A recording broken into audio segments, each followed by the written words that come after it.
Hello friends, welcome to Brahmi academy. आज हम 2015 के एमपीपीएससी मेंस के पेपर का सॉल्यूशन देखेंगे। सभी स्टूडेंट्स को साइंस वाला पेपर ज़्यादा टफ लगता है कंपैरेटिवली अदर्स पेपर के, क्योंकि उसमें बहुत डीप क्वेश्चन आने लग गए हैं। फिजिक्स, केमिस्ट्री, बायो सबके बहुत डीप क्वेश्चन आने लगे हैं। इसीलिए हमने साइंस वाला पोर्शन सबसे पहले उठाया है सॉल्व करने के लिए। तो पहले 2016 वाला मैं आपको करवा ही चुकी हूँ, आज 2015 वाला हम चालू करने वाले हैं।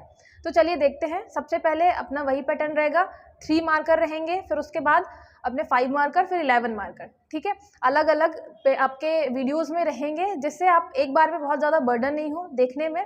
चैनल को सब्सक्राइब कर लीजिएगा और बेल आइकन ज़रूर प्रेस कर लीजिएगा, जिससे आपका नया नोटिफिकेशन तुरंत मिल जाया करे। ठीक है, चलिए शुरू करते हैं आज का लेक्चर।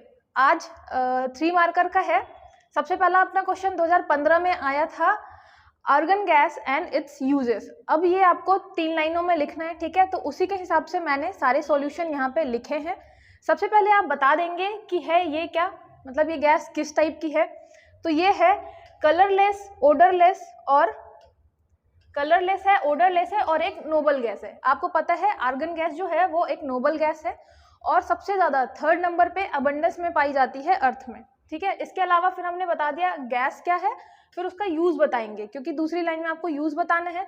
तो use commonly employed in welding as a shielding gas and in lightning technique to prevent oxidation and to improve energy efficiency. ठीक है, तो आपने कॉमा कॉमा करके 3 जो है क्या लिख दिए, यूजेस लिख दिए। अगर आप अलग अलग लाइन में लिखेंगे या फिर आप यूजेस ऐसे बना के 3 लिखेंगे तो आपका जो है लाइन ज़्यादा वो कवर करेगा।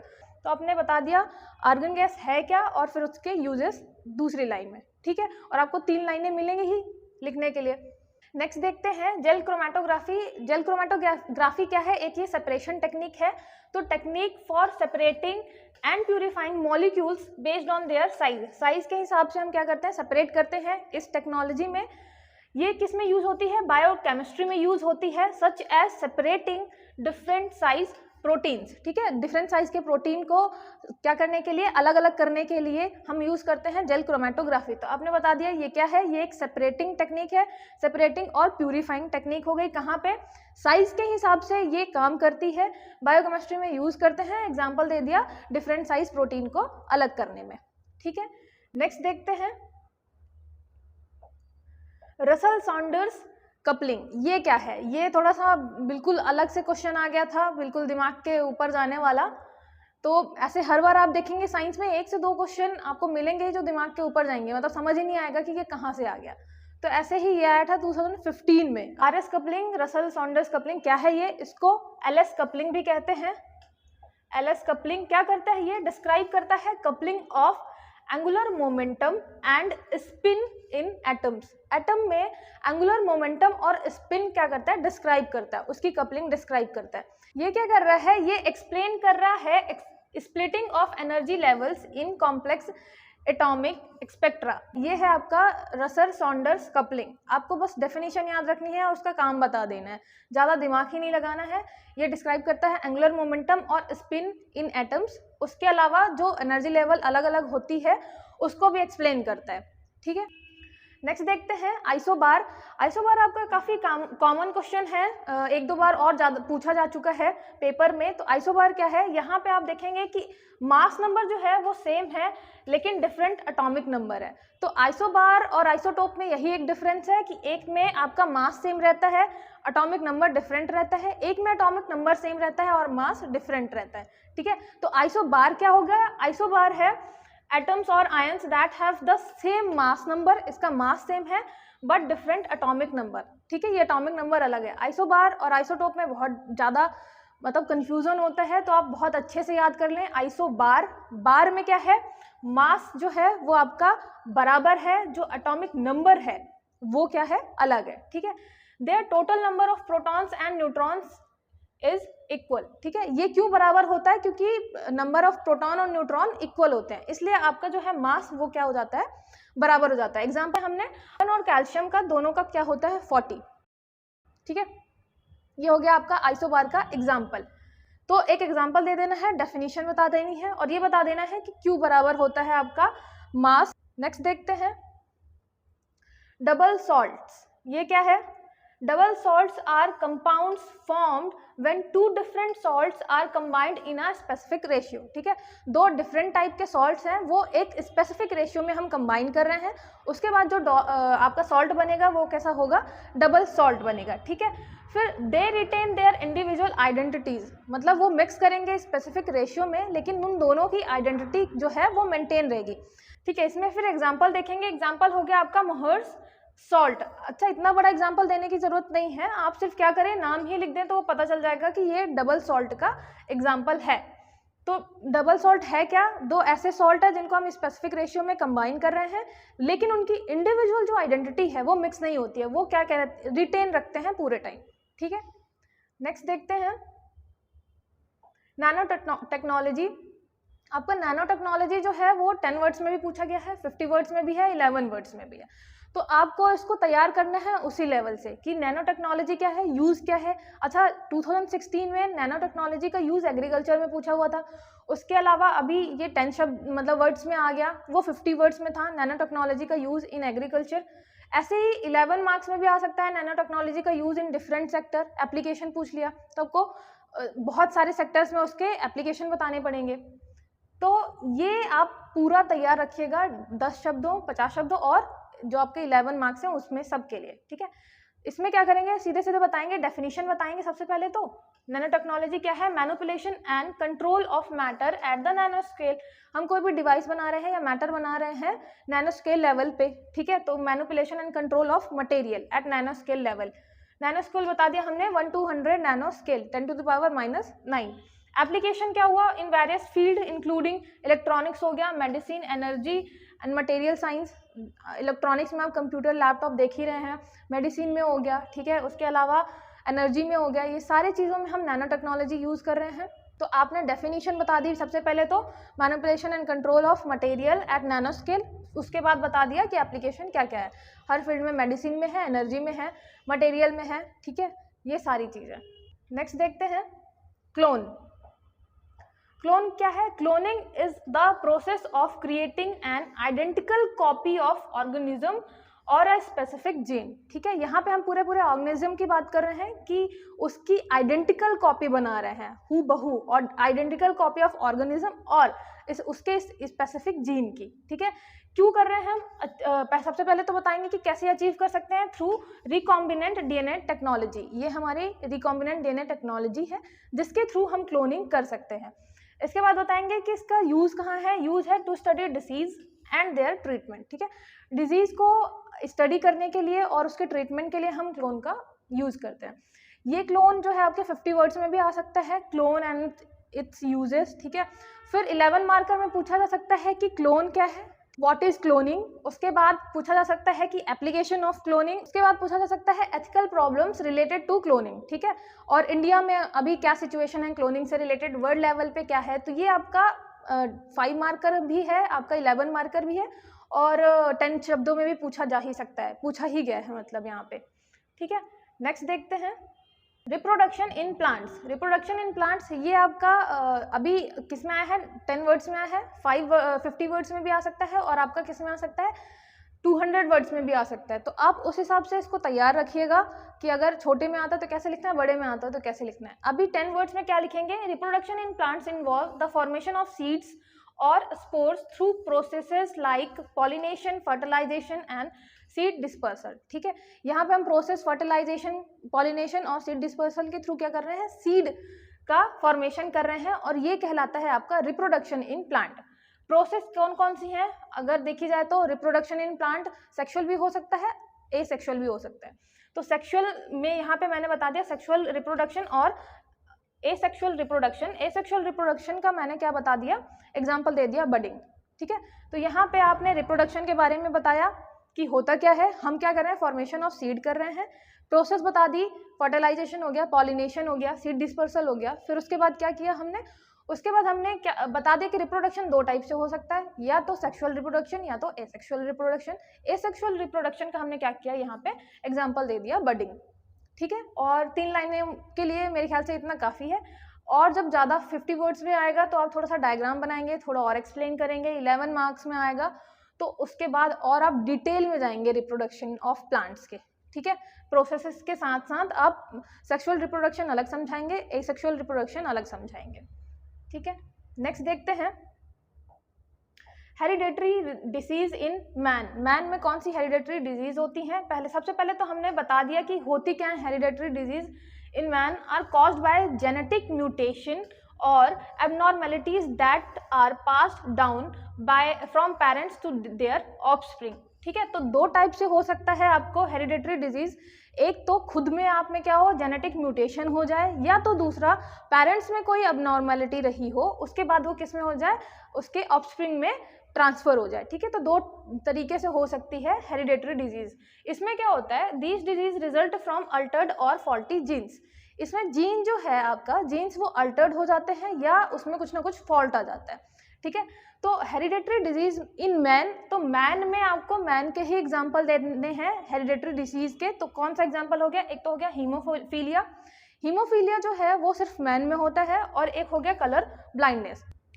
नेक्स्ट देखते हैं सोलर सेल। सोलर सेल क्या है, फोटोवोल्टाइक सेल भी कहते हैं इसको। ये क्या करता है, सनलाइट को रिसीव करके कन्वर्ट करता है उसको इलेक्ट्रिक करंट में, ठीक है। तो सोलर सेल का बता दिया आपने, also known as photovoltaic cell, convert करता है sunlight into electricity through the photovoltaic effect.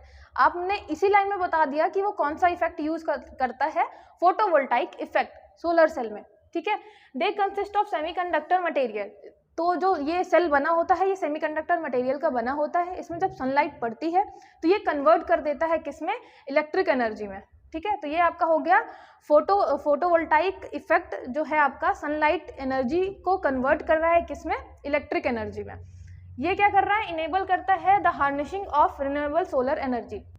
Solar energy का यूज करने के लिए हम क्या कर रहे हैं, सोलर सेल का यूज कर रहे हैं, ठीक है। तो harnessing the renewable solar energy हम सोलर सेल का यूज करते हैं। इसमें जो टेक्निक यूज होती है वो आपकी है फोटोवोल्टाइक इफेक्ट, जिसमें सनलाइट एनर्जी कन्वर्ट होती है इलेक्ट्रिक एनर्जी में। इसमें हम सेमीकंडक्टर मटेरियल यूज करते हैं, ठीक है। नेक्स्ट देखते हैं। अच्छा, सारी चीज़ें आप देखिएगा, मैंने 3 लाइनों के हिसाब से ही बताया है, बहुत लिमिटेड, इसमें कुछ ज़्यादा नहीं है। आप सेम टू सेम ये लाइनें याद करके प्रैक्टिस करके अपनी कॉपी में लिख सकते हैं अगर क्वेश्चन आता है इससे रिलेटेड तो, ठीक है। नेबुला पूछा हुआ है, नेबुला क्या है, nebula are vast clouds of gas, dust and plasma in space. जहाँ पे आप स्पेस में देखेंगे जो भी क्लाउड्स ऑफ गैसेस है, डस्ट है, प्लाज्मा है, ये सब क्या कहलाता है, नेबुला कहलाता है। ये सर्व करता है as birth places of star और रेमिनेंट्स ऑफ स्टेलर एक्सप्लोजन, ठीक है। स्टेलर एक्सप्लोजन के बाद जो आपका बचा होता है, उसके अलावा ये बर्थ प्लेसेस ऑफ स्टार भी माना जाता है नेबुला, ठीक है। इसके अलावा हमारा जो क्लोजेस्ट नोन नेबुला है अर्थ का, वो है हेलिक्स नेबुला। तो आपने एग्जांपल दे दिया एक नेबुला का, डेफिनेशन बता दिया, वो है क्या, एक वास्ट क्लाउड ऑफ गैसेस हैं, उसमें डस्ट है, उसमें प्लाज्मा पार्टिकल है जो स्पेस में है।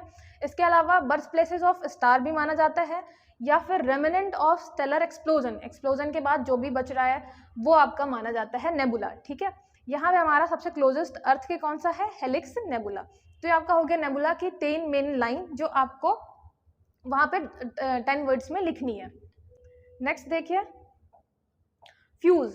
फ्यूज क्या होता है, fuse is a safety device that protects electrical circuit from excessive current, ठीक है। फ्यूज क्या होता है आपका, आपने देखा होगा घरों में फ्यूज लगा होता है। ये क्या होता है, एक डिवाइस है जो प्रोटेक्ट करता है इलेक्ट्रिकल सर्किट आप पूरा फ्रॉम एक्सेसिव करंट, कि उसमें एक्सेसिव करंट नहीं जा पाए। ये वर्क कैसे करता है, इसमें रहती है एक थिन वायर, रहती है that melts and break the circuit when the current exceeds it rated value. जब आपकी करंट जो है अपनी रेटेड वैल्यू से ज़्यादा फ्लो कर रही होती है तो एक थिन वायर होती है, वो क्या करती है, मेल्ट होके टूट जाती है, जिसकी वजह से ब्रेक द सर्किट, वो सर्किट पूरा टूट जाता है, करंट पास होती नहीं आगे, और आपका जो इलेक्ट्रिकल सर्किट है पूरा वो सेफ रहता है। तो हो गया आपका फ्यूज। नेक्स्ट देखिए, अल्ट्रासोनोग्राफी। अल्ट्रासोनोग्राफी क्या है, सबसे पहले तो आप बताएंगे कि ये है क्या। तो ultrasonography is a medical imaging technique that use high frequency sound wave. सबसे पहले तो ये है क्या, मेडिकल इमेजिंग टेक्निक है, यूज क्या करती है, high frequency sound wave use करती है, ठीक है, to create real time images of internal body structure. Internal body structure को क्रिएट करने के लिए high frequency sound wave use करती है। मेडिकल इमेजिंग टेक्निक है। यूज़ कहाँ होता है? Use for diagnostic purpose such as examining organs, detecting abnormalities and monitoring pregnancies. आप चाहें तो ये सिर्फ एक चीज़ में ही लिख सकते हैं, एक या दो एग्जाम्पल दे सकते हैं यूज़ का। जैसे आपने ये बता दिया, एक दो लाइन ये आ गई, तीसरी लाइन में आप सिर्फ यूज़ बता सकते हैं। यूज़ जैसे हो गया मॉनिटरिंग प्रेगनेंसी, इसके अलावा एग्जामिनिंग ऑर्गन्स, ये आपने दो यूज़ बता दिए कॉमा कॉमा करके। तो सबसे पहले तो ये मेडिकल इमेजिंग टेक्निक है, इसमें high frequency sound wave use हो रहा है। इसके अलावा ये क्या कर रही है? इमेज बना रही है इंटरनल बॉडी ऑर्गन्स का, ठीक है। ये यूज़ हो रहा है डायग्नोस्टिक पर्पज़ के लिए, जैसे मॉनिटर कर रहे हैं प्रेगनेंसी, इसके अलावा कोई एबनॉर्मलिटी है ऑर्गन्स में तो वो, ठीक है। नेक्स्ट देखते हैं। अगर आपको कोई भी डाउट होता है तो आप कमेंट सेक्शन में कमेंट करके पूछ सकते हैं। इसके अलावा ब्राह्मी एकेडमी जो टेलीग्राम में आप फॉलो कर सकते हैं, वहाँ पे भी आप अपनी क्वेरीज जो हैं वो भेज सकते हैं। वहाँ पे आपको बहुत सारी और चीज़ें भी मिल जाएंगी, तो आप टेलीग्राम में भी ज़रूर फॉलो करिए ब्राह्मी एकेडमी को, और चैनल भी ज़रूर सब्सक्राइब करिए। ऐसे बहुत सारे आपके जो पेपर हैं, ये तो अभी साइंस का चल रहा है, साइंस के अलावा हिस्ट्री, ज्योग्राफी, इकोनॉमी, पॉलिटी, सारे पेपर मैं सॉल्व कराने वाली हूँ। अच्छा, आप बोलेंगे कि सॉल्व तो पता नहीं कब तक में करवाएंगे, हमारा पेपर तो अभी से चालू है। तो आप इस बात की फिक्र मत करिए, मैं कोशिश करूँगी कि आपके ज़्यादा से ज़्यादा पेपर जो है मैं सॉल्व करा दूँ आपके एग्ज़ाम के पहले, और इसलिए मैं सबसे पहले साइंस का करवा रही हूँ, जिससे आप ये सारे क्वेश्चन एक बार देख लें, याद कर लें, जिससे अगर इनमें से कोई भी क्वेश्चन आप रिपीट होता है 2015 से लेके 14 से लेके 2020 तक कोई भी साइंस का पोर्शन रिपीट होता है तो आप बहुत अच्छे से उसको आंसर कर पाएँ, ठीक है। तो आप ये चिंता मत करिए कि मैं इसको टाइम से करवा पाऊंगी कि नहीं, मैं पूरी कोशिश करूंगी। साइंस वाला तो हो ही जाएगा अभी टाइम से, और जितने भी सब्जेक्ट्स हैं तो वो भी मैं आपको पेपर के पहले कंप्लीट करा दूं, जिससे आपके प्रीवियस ईयर के जो भी पेपर हैं उनका सॉल्यूशन आपको मिल जाए और वो सारा का सारा आपका तैयार हो जाए, ठीक है। तो चलिए नेक्स्ट देखते हैं। 4G फोर्थ जनरेशन, यहाँ पे ऐसे ही क्वेश्चन लिखा हुआ था 4G फोर्थ जनरेशन, तो आपको चालू करना है बस इसी से। 4G is a mobile communication technology है। क्या ये मोबाइल कम्युनिकेशन टेक्नोलॉजी है। इसमें क्या यूज होता है? यूज होता है लॉन्ग टर्म इवोल्यूशन, जिसको बोलते हैं LTE। तो long term evolution technology use होती है, जो क्या करता है? Provide faster data transfer rate, improve करता है नेटवर्क कैपेसिटी। आपको पता है जो 4G है वो 3G से हमें क्या प्रोवाइड करती है? Faster data transfer. उसके अलावा जो नेटवर्क है वो बहुत अच्छा रहता है। पहले आप देखते थे कि जब आप ट्रेन में सफ़र करते थे तो बात बहुत ही कम हो पाती थी, क्योंकि 3G में इतना ज़्यादा नेटवर्क का कैपेसिटी नहीं थी। अब 4G में क्या है? लॉन्ग टर्म एवोल्यूशन टेक्नोलॉजी की वजह से कैपेसिटी बढ़ गई है, इसलिए फ़ोन कट होता है लेकिन बहुत कम उसका टाइम ड्यूरेशन रहता है, या आप बहुत लंबे टाइम तक बात कर सकते हैं जब आप सफ़र भी कर रहे होते हैं। तो इसके अलावा फोर्थ जनरेशन में क्या है? एक तो ये है लॉन्ग टर्म एवोल्यूशन टेक्नोलॉजी। इसके अलावा ये इनेबल करता है high speed mobile internet access, ठीक है। High speed mobile internet access, आप देख रहे हैं कि अभी 4G में हमारा 3G से तो हाई स्पीड इंटरनेट आ ही गया था, और वीडियो स्ट्रीमिंग एक्सेट्रा। मतलब जब हम 3G यूज़ कर रहे थे तो हमारी जो वीडियो क्वालिटी रहती थी या जो डेटा ट्रांसफ़र रेट रहता था वो बहुत स्लो रहता था, ठीक है, और वीडियो बहुत गंदी क्वालिटी की रहती थी। 4G में क्या हुआ? लॉन्ग टर्म एवोल्यूशन टेक्नोलॉजी की वजह से हमारा हाई स्पीड मोबाइल इंटरनेट एक तो हमें मिल गया, उसके अलावा वीडियो स्ट्रीमिंग की क्वालिटी बढ़ गई, ठीक है। तो ये सारी चीज़ें आपका फोर्थ जनरेशन मोबाइल टेक्नोलॉजी में आ गया। ये हो गया आपका fourth generation mobile technology. Next है आपका क्वेश्चन वेट। वेट क्या होता है? वेट को जानने से पहले सबसे पहले जान लीजिए वेट और मास में डिफरेंस क्या है, ठीक है। वेट और एक आपने पढ़ा है मास, इसमें क्या है? तो मास जो है आपका वो है जितना भी एक ऑब्जेक्ट है उसमें जो भी मैटर है, तो amount of matter present in an object, ठीक है। तो ये अमाउंट ऑफ मैटर है, अमाउंट ऑफ मैटर है जो कि किसी भी ऑब्जेक्ट में प्रेजेंट है, ठीक है। लेकिन वेट की बात करें तो यहाँ पे हम सिर्फ किसकी बात नहीं कर रहे होते? मैटर जो प्रेजेंट है उसकी बात नहीं कर रहे होते, इसमें ग्रेविटेशनल फोर्स भी लग जाता है, ठीक है। ग्रेविटेशनल फोर्स मतलब मास जो है आपका अगर फ्लोर पे रखा है तो भी एक ऑब्जेक्ट का मास उतना ही है, किसी भी हाइट पे उठा देंगे तो भी उसका मास सेम रहेगा। लेकिन यहीं पे आपका जो वेट है वो फ्लोर पे अलग रहेगा, थोड़ी हाइट पे अलग रहेगा, और ज़्यादा उठा देंगे तो अलग रहेगा। क्यों? क्योंकि उसमें ग्रेविटेशनल फोर्स चेंज हो रहा है, ठीक है। तो वेट जो है, weight is the measure of the gravitational force acting on an object, ठीक है। ग्रेविटेशनल फोर्स किसी एक ऑब्जेक्ट पे कितना लग रहा है उस पर डिपेंड करता है कि उसका वेट कितना होगा।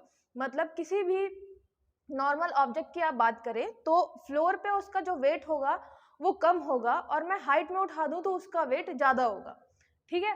तो ये हो गया आपका वेट जो कि डिपेंड करता है किस पे, ग्रेविटेशनल फोर्स पे। It depends on the mass, जो आपका मास है मतलब वो जो मैटर बना हुआ है ऑब्जेक्ट, जो जिस मैटर से बना हुआ है वो उसका mass of the object and the acceleration due to gravity. Gravity आपकी जो जी लगती है ना, एक्सेलरेशन ड्यू टू ग्रेविटी, ये है आपका क्या, वेट, मास और ग्रेविटी। वेट को मेजर किस में करेंगे, तो वेट को कॉमनली मेजर करते हैं हम किस में, पाउंड्स में या फिर किलोग्राम में, ठीक है। हमारे यहाँ तो किलोग्राम में होता है और आप यूरोप वगैरह में देखेंगे तो पाउंड्स में होता है।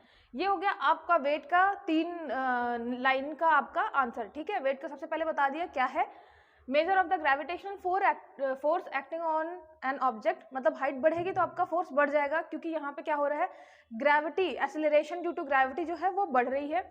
ये डिपेंड करता है मास m पे और जो acceleration due to gravity g इस पे, ठीक है। फिर weight is commonly measured in pounds और किलोग्राम, ठीक है। ये चीजें आपने बता दी।